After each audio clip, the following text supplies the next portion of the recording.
Hi, Assalamualaikum and greetings. My name is Ahmad Aiman bin Ahmad Azlan, student ID P121626, and I'm here to present the Corporate Governance and Ethics presentation. So we are asked to present our answers for two questions for our Corporate Governance and Ethics test.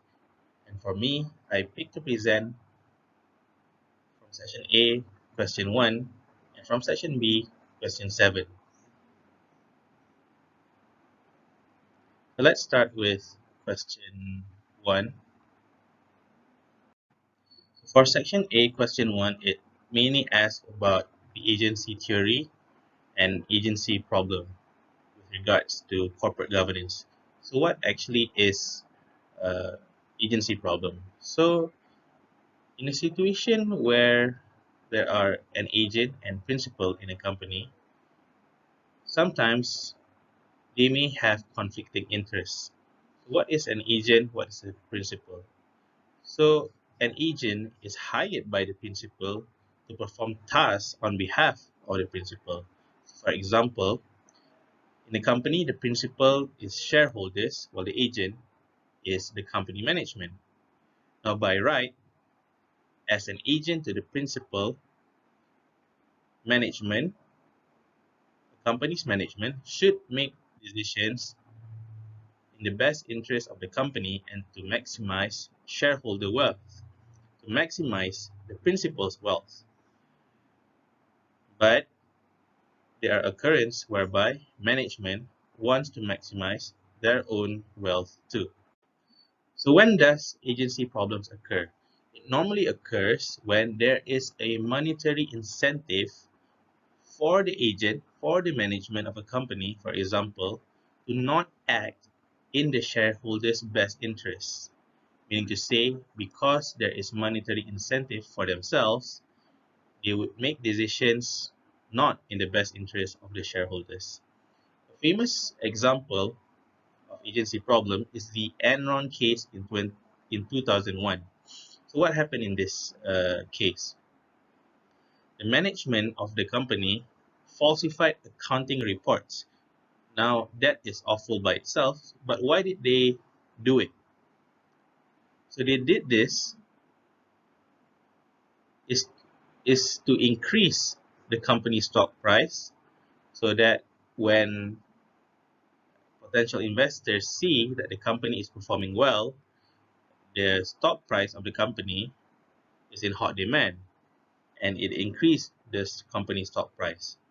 So when the company's stock price increased, the management they sold off their company stocks that they hold for a huge profit. So here we can see that the monetary incentive for them to falsify the accounting reports is there. And of course, this ultimately hurt the shareholders because Enron filed for bankruptcy. Now we move to section B, where I choose to present my answers for question 7. So in question 7, we are given a case whereby a company called Warsan wants to be listed. They want to expand their business and they want to be listed in Bursa Saham Malaysia. So for 7A, we're asked what the role of Molly Wong as the company secretary and how she can help the focus group that is formed for the board to hold engagements on how they can improve the company in regards to CSR or corporate social responsibility issues. So Molly Wong as the company's secretary can play a big role in assisting this focus group and the board on CSR issues. As a company secretary, first and foremost, she needs to manage the communication for the focus group and the board, whereby if they hold meetings to discuss CSR issues, she needs to arrange the logistics of these meetings. And of course, she needs to take down the minutes of the meeting. Her second big role as the company secretary is to advise the board on their responsibilities and roles, as well as their compliance with securities regulations and listing requirements regarding CSR, as this is the big goal. They want to be listed. Therefore, Warisan needs to comply with listing requirements.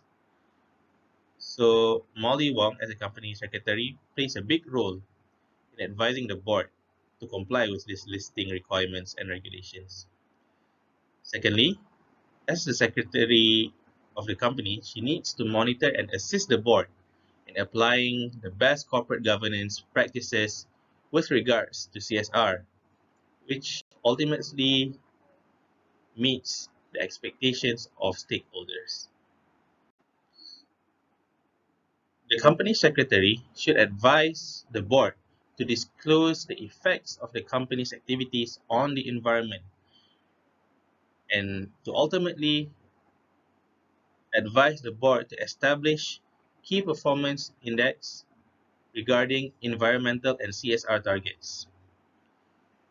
And as a company secretary, she has the role to help the company and the board by facilitating the directors to train them and to develop their skills and knowledge regarding CSR. And when future new directors are selected, for example, they may have CSR expertise, the company secretary has a role to facilitate their orientation. And finally, as the company secretary, she acts as a focal point for engagement and communication for stakeholders regarding corporate governance and CSR. Next, question 7b asks about Warisan's risk management framework. So, my answer is it is high time for the Warisan board to review the company's risk management and internal control framework. Why is this so? This is because it seems that the risk register does not consider several potential risks, in particular reputational risk. So the Warisan board did the right action in asking the audit committee to review the register of risk.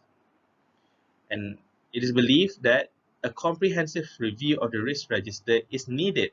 Why? To identify the many new risks that Warisan will face as a listed company.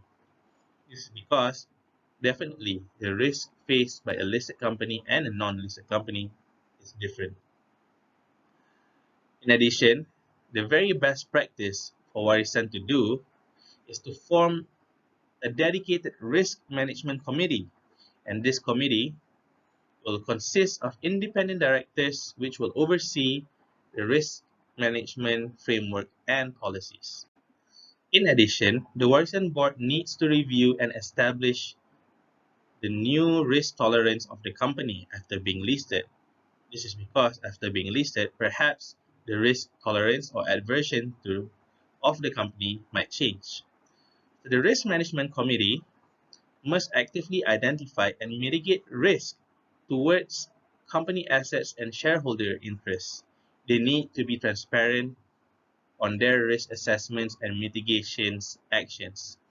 This is in the perspective of risk in terms of cybersecurity, reputation, regulatory compliance, finance, sustainability, and competition.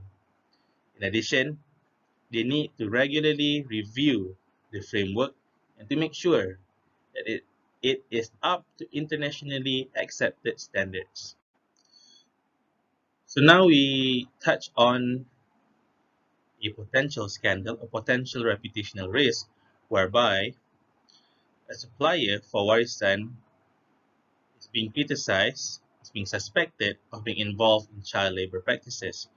So now, the Risk Management Committee needs to manage and mitigate reputational risk to Warisan. This falls under the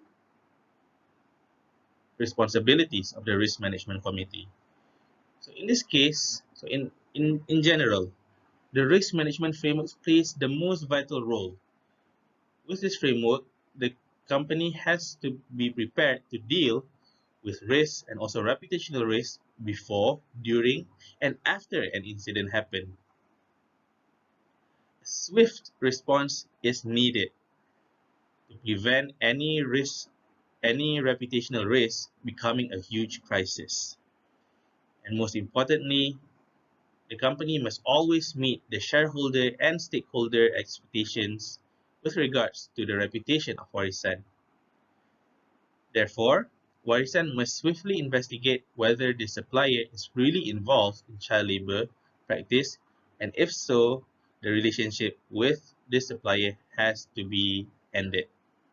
This is because we do not want Warisan to be negatively impacted and the Warisan name and brand be dragged in the mud. So therefore, Warisan should find